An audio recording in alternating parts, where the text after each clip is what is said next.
Yeah. Yeah. I don't want to hear it. Yeah, go ahead, get it all out. Get it all out. Talking about buckwheat, looking at like you get it all out. Get it all out. Looking like a dirty Q-tip. You get them all out, man. Yeah. The afro's in full effect today. I'm out here looking like Stretch from NBA Street. Enjoy the video because this is it for one video. All right, I just took out my braids. I need to wash my hair. Okay, and here we are. Full afro, Ben Wallace effect. All right, go ahead, get it all out. I'll wait. No, y'all get it out now so we can get into the video and have a conversation. No, go ahead.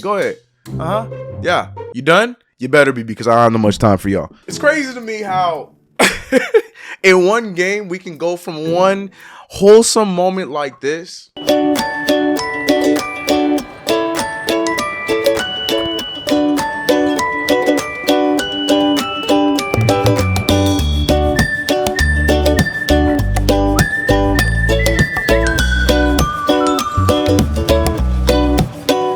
to here we go again moment like this.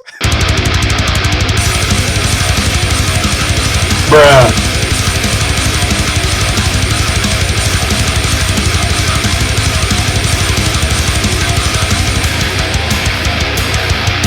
If y'all couldn't tell by my my lack of uploading for the last 2 weeks, I'm done with this team this season. I'm done with it. I'm absolutely done with it. I'm excited and ready for the offseason content because this team right now is like and the funniest part is we keep going back for more. We're getting mad at Tom Thibodeau about insanity, running the same nonsense over and over again up until the last few months. But we're the real insane people because we keep watching. And I'm still going to watch on Wednesday. It's bittersweet because I am going to miss Knicks basketball when, you know, playoffs and all that stuff come around. But I'm also glad that I don't have to watch this iteration of the Knicks on TV again. Mind you, we've had so much worse teams. And there's a lot of fun things to enjoy about this team. I don't know about a lot of you guys, but for me, as somebody that makes content on the internet, you get a lot of comments, right? And you get a lot of dope comments and stuff that'll say a lot of nice things. You know, they're like, yo, your editing is this. You're hilarious, these kind of stuff. But then you get that one content saying this corny, you trash, no one cares about your opinion. Like you get those like 2 or 3 comments of like hundreds of comments, right? But those 3 comments, they ruin your day, right? They really just take over your day. That's how I feel about Julius Randle on this Knicks basketball team. Julius Randle are those bad comments. Like I got RJ Barrett having a great stretch of basketball to start off 2022, and since the All-Star break, yeah, there's efficiency things here and there, but the fact is at 21 years old, he's blossoming into a guy that can score and be, you know, a leader of a basketball team if he's actually given the keys to the basketball team. We have Emmanuel Quickly, who is showing to be, you know, a great option, whether he is that 6-man option, whatever you want to put him at. He's showing that he's an efficient guy that can be put on this team and is not scared of the moment. Mitchell Robinson, although we may or may not have him next season, he is coming into his own as a guy that can be a defensive stopper and is showing that, you know, he does a lot of things. We like, as we've been saying for a long time. So there's a lot of bright pieces. Quentin Grimes, the love for Obi Toppin before Cam Reddish got hurt. There's a lot of these bright pieces, but then Julius Randle's just there tarnishing it for me, man. He's just that bad comment that I just like read and I'm like, I've tried to genuinely give this man the benefit of the doubt, but it's hard for me when you are an all-star, most improved player 1 year, you come in the next year and you doing things like this. You're the all-star, you're supposed to be the leader. It's just and that's just part of it. That's just part of it. What are we talking about? Let's talk about the Knicks, Tom Thibodeau, Julius Randle, and what's next to come. You know the vibes. Run the intro.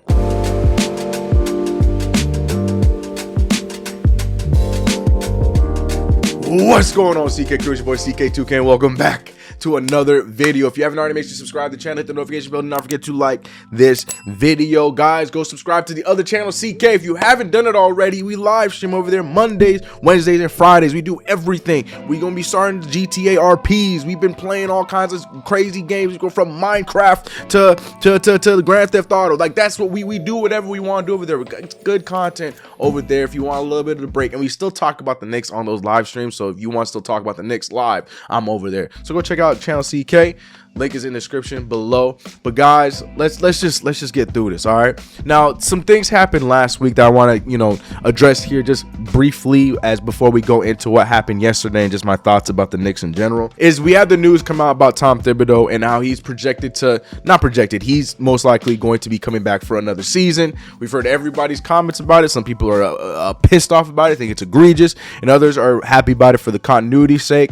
And to be honest with you, I'm probably sitting right in the middle, as I typically do, because I see both sides and I agree with both sides. I absolutely hate it because I feel like this makeup of the Knicks team is that beginning phase of becoming a good team long term, and we need a young coach that can put this team together, that can relate with these guys, that can get the best out of these sides. Like I'm looking like the Memphis Grizzlies, like a Taylor Jenkins kind of coach, like something like that, like one of those kind of young coaches that can go in, that can help this team go. I'm looking at the Cavaliers and Bickerstaff and what he's doing for the team. Like I want that kind of a coach for this team that understands today's game, the NBA today. That's what I want. No more of this, extinct basketball stuff. But unfortunately, we're going another year with it. And I told you guys it was going to happen potentially because of how well we played the last few months. Or not even last few months, the last month and some change. And all it took was for Tom Thibodeau to be forced to do something that he does not do, and that is play the young guys with the other guys. Like Tom Thibodeau was forced to do something, it worked, and now he's getting rewarded for it. I knew it was going to happen, but here we are. So I'm frustrated about that, but at the same time, like I said, I hate that the Knicks were always in this constant coaching carousel. For continuity's sake, I understand the reasoning behind keeping him in for at least another season and seeing what he can do. So I get both sides, but I'm leaning more towards the what the hell side, because I want to play today's NBA. We're never in the times. We are never in the times. I'm watching these other teams play fast, and now we're playing fast because now he's deciding to go to the younger guys and then still decides to yank them out because they do things that he doesn't like because of his old... So yeah, Tom Thibodeau is going to be back next year. And I said it over on the Knicks, Jets, etc. podcast. Shout out to my man Alex and John. You know the vibes. If you haven't already, go ahead and listen to them wherever there's podcasts, and go check out their YouTube channel where we did a podcast. And I had said it there, and I firmly believe it. I don't think it'll happen, but my thoughts are fine if Tom Thibodeau is coming back another season. I just don't want a combination of him and Julius Randle anymore. I really believe that Tom Thibodeau has something going right now with the team right now, but I feel like when we start a fresh new season, Tom Thibodeau is going to repeat his cycle and go right back into what he wants to do rather than what has been working for the team. I don't like it. So if we're going with the Tom Thibodeau route, then we better put Julius Randle in some sort of trade this offseason. That's all I'm asking. I don't want another season with both of them on the same. I can't do it. And since we're on Julius Randle, let's talk about it. Because I do have some opinions, and I do have some for those people who are still sitting there defending Julius Randle. I do have some positive opinions on Julius Randle. And you know what? Let's start there. Now, we saw the situation. Now, this game we knew was going to be a tough one in the first place. It's the Utah Jazz. Utah Jazz right now are in playoff mode. They have been on a nice stretch of basketball games. They're third in the NBA, in the Western Conference right now, fighting to have a nice seed. Donovan Mitchell has been playing a nice little stretch of games, had a crazy game against us yesterday. He's on Knicks watch apparently. So all these kind of things coming into this game, we knew it was going to be a tough one out, but we were going to fight nonetheless, because that's what the Knicks have been doing the last few weeks. Now, mind you, yes, RJ Barrett, though it's somewhat inefficient, he was the one that led the charge in this game, points wise and across the board. And then Julius Randle, our former all-star, in a game where you would think he would step up again at home, because he typically doesn't like to play at Madison Square Garden, he was non-existent. And then on top of that, like I showed in the beginning of the video, he has his moment at the end of the game. Now, I know people are like, I need context. I don't give a damn about context. I don't give a damn about context. I play basketball. I play at the park. I've played with my share of my fair share of hotheads, okay? I play with a very fair share of hotheads. And they don't need, you could say something about they pinky, and they gonna find a reason to get mad about it, okay? And I feel like Julius Randle, after this season, has approached that line. He's just a hothead. He's just a guy that is going to get frustrated and going to take it out on anybody else when he's mad about something. I know people are gonna be like, yo, hoopers, that's just the heat of the game, if you're a real hooper. Nah, miss me with all that, man. If you ain't doing what you do, like you not having a good game, and you looking for something to be mad about. Like, if you look at the clips of him being upset, the players, they tried for like a few seconds and then they just like my favorite part was RJ Barrett just like, I want nothing to do with it. You see him walk past. My man Evan Fournier stayed far as hell away from him because he remember what happened last time we tried to get in between them. There's a difference between just straight passion of the game and then just knuckleheadedness like this. Like, it just, I don't care about the context of this situation. I would give him the benefit of the doubt. I have so many times before, but this, it's just so frustrating. Now, here's my positive about Julius Randle. Now, as I said a few minutes ago, I said that with Tom Thibodeau coming back, I would hope that the Knicks then would, cut ties with Julius Randle and trade him and get something. I know his value is not the greatest. I'm hoping that his stretch of games since the All-Star break will show teams who he could actually be, especially on the road, the way he was playing on the road. Maybe that'll help his stock be a little bit better for us, or hell, maybe we could just turn him into a draft pick or something like that. I do have one condition on us keeping Julius Randle, all right? If Julius Randle can come into this season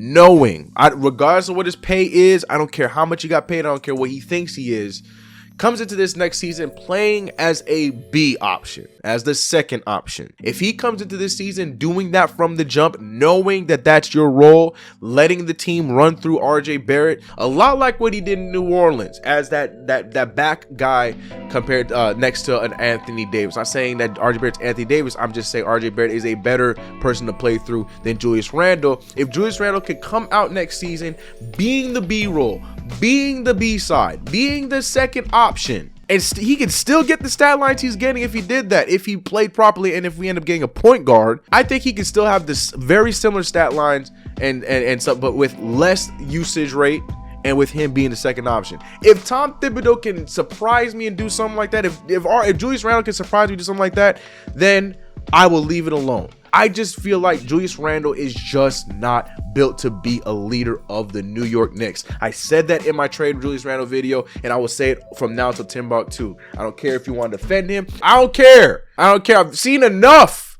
It's one thing if you're off, but then you're doing everything else. If you're putting extra effort defensively, if you're still making sure that you're talking to your guys and keeping everybody in the game, instead of pouting and getting mad because your game is not there and because you lost it. Like, those are the things for me, those are not leadership qualities. Those are enforcer qualities. If that is who you are, that is your role, but you're not that's fine. But it's just, I can't do this. And I know he's not going to get traded this offseason unless the Utah Jazz are just like, yo, we'll take Julius Randle, Grimes, IQ, and some draft picks, and we'll give you Donovan Mitchell or something like that.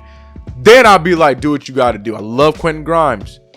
But if a package like that is what it took to get us Donovan Mitchell, I'll be like, yes, sir, please. So if Julius Randle can come into this, no, I guarantee you, I will not be alone in the fact of just letting off or letting up on Julius Randle and actually supporting Julius Randle. If he comes into this knowing he is the number 2 option, I think we might have something. I think we might be able to actually build something in that instance. But does Julius Randle have the ego for that? But like I said, let me know your thoughts about everything in the comments below. If you haven't already, make sure you subscribe to the channel, hit the notification bell. Do not forget to like this video. Go check out the CK channel where I live stream Mondays, Wednesdays, and Fridays, except for when the Knicks play. Make sure you guys are supporting. Appreciate you guys. I appreciate all you guys for supporting your boy. All right, y'all. Catch you guys in the next video. Let's get it. As I always say at this point, I've said my piece. Now I got to hear yours. All right. Like I said, don't get used to this. It's going to be brought down. All right. It's too much hair, man. All right. I'm going to catch you on the next one. I'm out of your piece. Cold piece on Tuesday. I got food up in the fridge. Y'all keep looking for that new wave. I think I like it how it is.